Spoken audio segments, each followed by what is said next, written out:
They said no one returns from the spirit market. They said it takes more than it gives. But when her child stopped breathing, she stopped fearing death, and she walked into the market. But this story did not begin in the spirit market.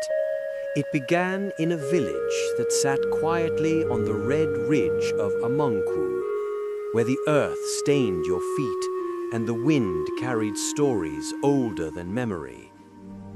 In that village, markets were not just places of trade, they were places of warning.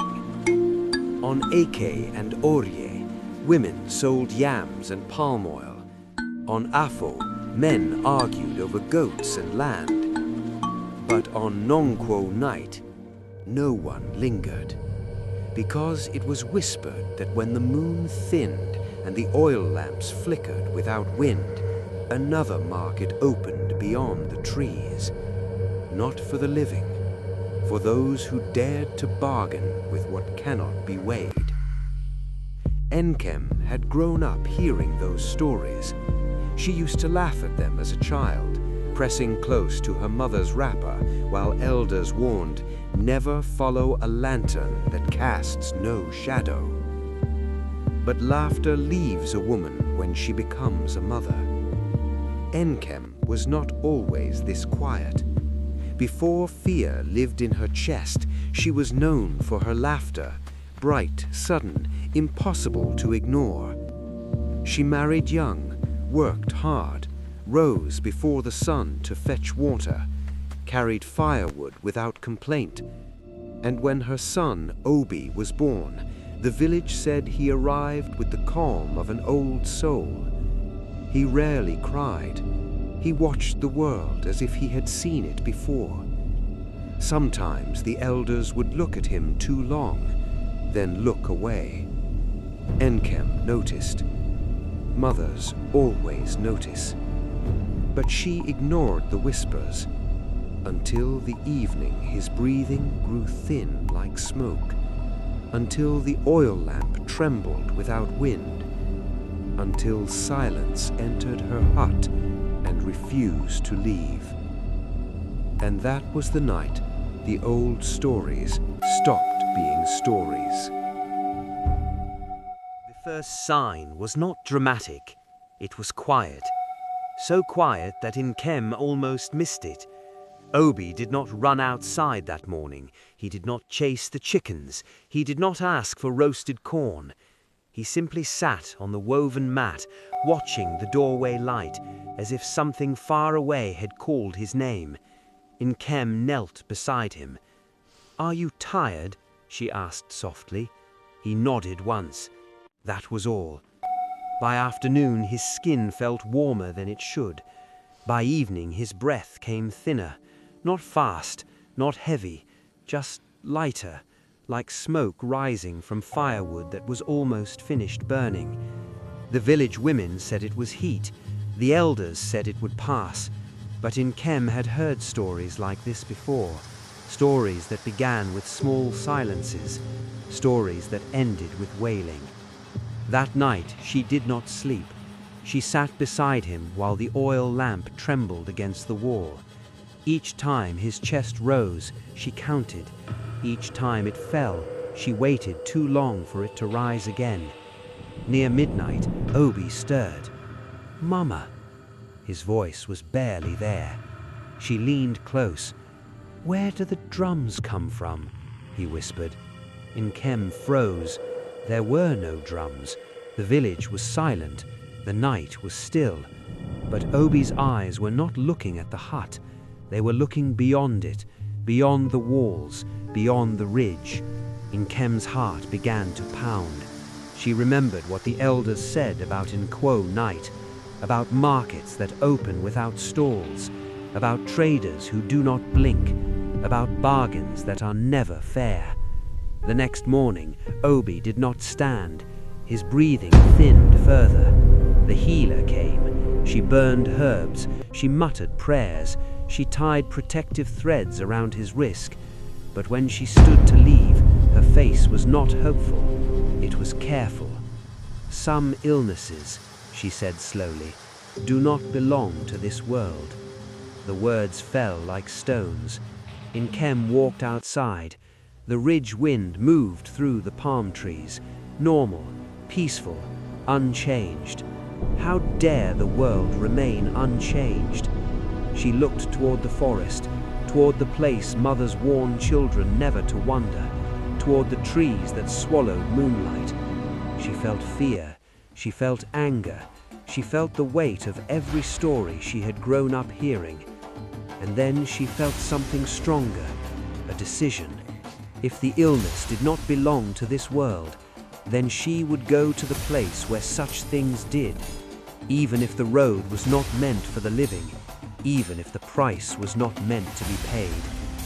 That evening, as Nkwou approached, Nkem wrapped her cloth tighter around her waist.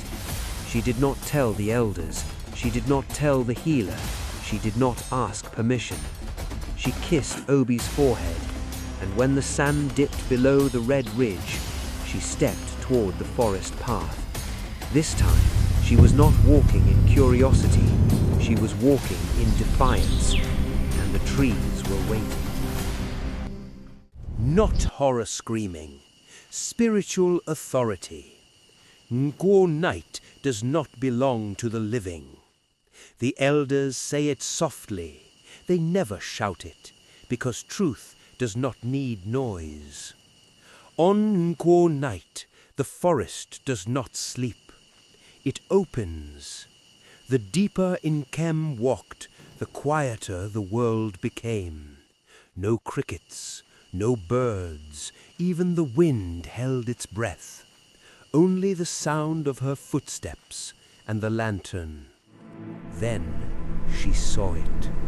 Lights, lanterns floating between trees, stalls, wooden tables, shapes moving, but no faces, no laughter, no voices, only silence. She stepped forward. The ground beneath her feet felt colder. The lanterns did not flicker, they burned without flame. A marketplace without sound. A gathering without breath. Figures stood behind wooden stalls, still, watching. They did not blink, they did not move, they did not breathe. And then a voice, not from the trees, not from the ground, from everywhere. You enter the market of spirits. You may buy, but you must pay. Nkem did not tremble. She did not run, because a mother who has watched her child fade has already faced fear. "I have come for my son," she said, and the market shifted. Something moved in the shadows, and something answered. The shadow did not rush. It did not roar. It unfolded, like darkness remembering its shape. The lanterns dimmed slightly. The mist stilled. Even the night insects fell silent. Nkem did not move. Her fingers tightened around the lantern handle. The towering shape stepped forward from between the trees. It was tall, impossibly tall, not like a man, not like a spirit she had ever heard named. Its body seemed carved from night itself, edges shifting, outline uncertain. Where its face should have been, the darkness was deeper, and yet it was watching her. The wooden stalls around the clearing creaked softly. The shadowed figures behind them lowered their heads. The marketplace had an owner, and he had arrived. When it spoke, the sound was not loud. It was layered, like many voices speaking beneath one voice. You walk where the living do not walk. Nkem swallowed, but she did not bow. My son breathes, she said quietly, but his spirit drifts. The mist thickened. The lantern flame bent sideways, though there was no wind. The figure tilted its head. Everything here has a price. The words did not threaten, they declared. Nkem stepped forward. One step. The red earth felt colder beneath her feet. I did not come to beg. The marketplace flickered slightly. I came to trade. The shadows shifted. Lanterns brightened. The tall figure straightened. Then speak your offer. Silence. Deep. Heavy. Nkem's jaw tightened. If his spirit is being called here, she said, then take something of mine instead. The mist swelled sharply at her feet. The shadow's edges rippled. You would exchange? Yes. The lantern flame flared. The unseen figures behind the stalls stiffened. The market had grown interested. The towering presence leaned slightly forward. Do you understand the weight of such a bargain? Nkem's voice did not shake. I am his mother. That was answer enough. The lantern light steadied. The forest held its breath. And then the spirit of the marketplace began to laugh. Not cruel, not kind, ancient, and the sound echoed through trees older than memory. The shadow raised one elongated arm. Mist began circling around Nkem. Lanterns dimmed again. If you give, the voice said, you cannot reclaim. Nkem closed her eyes. Take what you must. The darkness moved closer. Close enough that her lantern went out. The clearing fell into cold blue moonlight. The last thing she heard was, then the trade begins. The spirit did not move closer, but the air around Nkem grew colder. The mist thickened at her feet, and the towering presence spoke again. Its voice was slow, layered, like many voices breathing beneath one. You ask for a life. In this market, life is never free. The lanterns around the clearing dimmed. The traders behind the stalls did not move, but they were listening. Every bargain in the spirit market was remembered. Nkem lifted her head. My son's breath fades, she said quietly. If something must be taken, take it from me. The shadow shifted. Mist spiraled around her ankles. The spirit leaned closer. You offer your years, your strength, your path yet unwalked. The forest grew silent. Even the lantern flames stilled. Do you understand? The voice asked. Nkem closed her eyes, and for the first time that night, she smiled. A mother understands. The spirit market trembled. Lanterns flared.